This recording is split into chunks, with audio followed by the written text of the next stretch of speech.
ግጭት እየተጠመቀ እሳቱ ሰው እንዳይበላ ሀብት እንዳይወድም በየትውልዱ የሚነሳ ጥያቄ ትውልዱን ወደ ይዋጣልን እንዳይወስደው ልዩነቶችን በምክክር ለመፍታት ከተያዘው ፕሮግራም ከዋዜማው ላይ ደርሰናል። 8 ዋና ዋና አጀንዳዎች ተመርጠዋል። 8ቱ ጉዳዮች በስራቸው የተለያዩ ጉዳዮችንም ይዘዋል። አላግባባ ያሉ ጦር የሚያማዝዙ ለግጭት ምክንያት ሆነው የሰው ሕይወት እንዲነጠቅ እንዲፈናቀል ሀብት ንብረቱን እንዲያጣ ሲያደርጉ የሚስተዋሉ ጉዳዮች በአጀንዳዎች ውስጥ ተካተዋል። በዚህም የሀገራዊ ምክክር የሚመክርበት ሀገርን በብዙ እስካሁን የተቸገረችበት አንደኛውና ዋናው ጉዳይ የሰላም ማጣት ነው።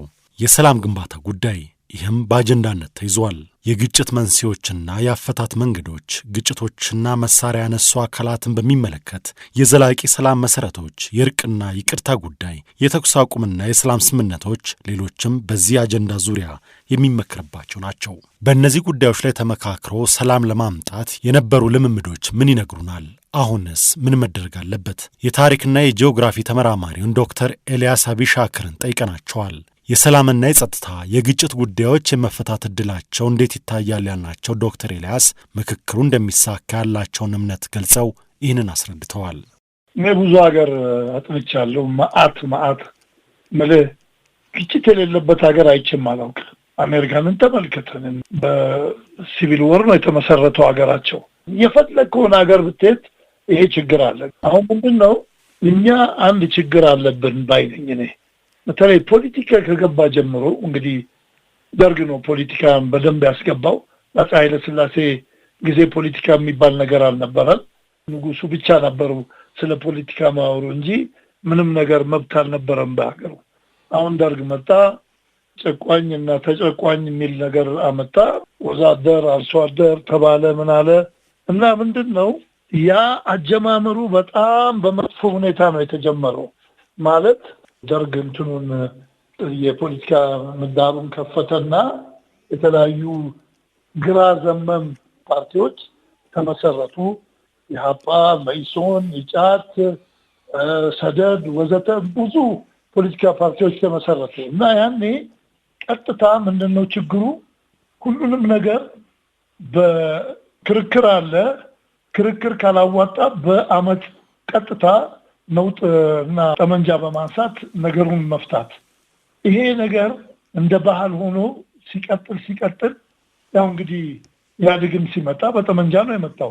እዛም ኤርትራ ውስጥም ሻዕቢያ በጠመንጃ ነው ስልጣን ያዘው። ኢህአዴግም በጠመንጃ ስልጣን ያዘ።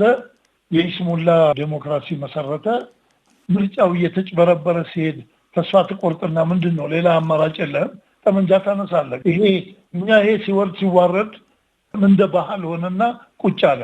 አሁን መጀመር አለብን ባይነኝ። ይሄ ጥሩ አጋጣሚ ነው። ከዚህ በኋላ በቃ ነገር አለ፣ ተከራከር፣ ታሸንፋለህ ወይም ትሸንፋለህ በክርክር በቃ እንጂ አንድ ነገር ደስ አላለኝም ጠመንጃ ይዤ ልግባ የት ያስኬደናል? እንደዚህ ባኮረፈ ቁጥር ሁሉም ጠመንጃ ካነሳ እልቂት ነው የሚፈጥረው። ለግጭት ለጦርነት የሚዳርጉ ጉዳዮች ላይ ተመካክሮ እልባት ለመስጠት በአገሪቱ በብዙውን ጊዜ የሚታየው የሴራ ፖለቲካ እንቅፋት ይሆናል በሚል ስጋት የሚገባቸው ሰዎች አሉ። በጠረጴዛ ዙሪያ ተመካክሮ ላለመግባባቶች መፍትሄ ለመስጠት ልምድ ያለመኖርም እዚህ ጋር ይነሳል። ዶክተር ኤልያስ ግን ደቡብ አፍሪካን በምሳሌነት ይጠቅሳሉ። እስካልተሞከረ ድረስ አይሆንም ልልህ አልችልም። ስለዚህ እድል ይሰጠውና ይሞከር። ምክንያቱም ምልህ እንግዲህ 10 ደቡብ አፍሪካ ያ ሁሉ ጭቆና ደርሶባት እዚህ ልህ እንደሆነ አፓርታይድ በጣም ከፋሽስት አገዛዝ ትንሽ ነው ያንሰው እንጂ ምንም ብዙ ክፋት ሰርቷል። እና ደቡብ አፍሪካውያን በምንድን ነው የፈቱት? ትሩት ኤንድ ሪኮንሲሊዬሽን የሚል እንትን ማለት እውነትና እርቅ የሚል ኮሚሽን በዴዝሞንድ ቱቱ በተለይ በመሩት ነገሩን ፈቱት። በጣም ተፈርቶ ነበር። እኔ ትዝ ይለኛል አውሮፓ በጣም ማንዴላም ትልቅ ሚና ተጫውቷል ለማረጋጋት ሀገሪቷን። እና በጣም የተፈራ ነገር ቢኖር ደቡብ አፍሪካ ነውጥ እንደሚያጥለቀልቃትና አብዛኛው ሰው አይቀሬ ነው ይገባዋል፣ ምክንያቱም ይህን ያህል ግፍ ተሰርቶባቸው እንደዚህ ዝም ሊሉ አይችሉም ብሎ እንደሚገርም ነገር ቦምቡን እንዳይፈነዳ በተለይ ዴዝሞንድ ቱቱና ኔልሰን ማንዴላ ከፍተኛ ሚና ተጫውቷል። ስለዚህ ተሞክሮ አይተናል እንደሚሆን። እኛም ጋር ይሞከር በደንብ እንትን እንበልለት።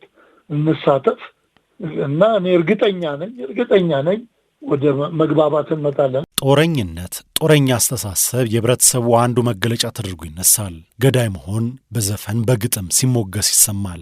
ይህ የህብረተሰቡ አንድ መገለጫ ተደርጎ የሚነሳ ጉዳይ ተመካክረው ላለመግባባቶች መፍትሄ ለመስጠት እንቅፋት አይሆንም ወይ ያልናቸው ዶክተር ኤልያስ አቢሻክር ታሪክን ማክበር የሚገባ ቢሆንም መስተካከል ያለበት አመለካከት ነው ብለዋል። ስለ አድዋ ማይኮራው ማን ነው? ስለ ካራማራው ድል ማይኮራው? ይሄ እንዳለ ሆኖ ነገር ግን ሁሌ እሱ ላይ መመካት የለብንም። ታሪካችንን አክብረን ግን አደገኛ እንደሆነ ደግሞ ማለት ወደ ሚሊታሪዝም ምልህ ሁሌ ገዳይ የምንወድ ከሆነ ሁሌ ይሄን እስቲ እንቀይረውና በሌላ መንገድ ገዳይ እንሆን፣ በኢኮኖሚ ገዳይ እንሆን፣ በስፖርት ገዳይ እንሆን፣ በእግር ኳስ ገዳይ እንሆን፣ እሱን ብናመጣ ይሻላል ባይ ነኝ።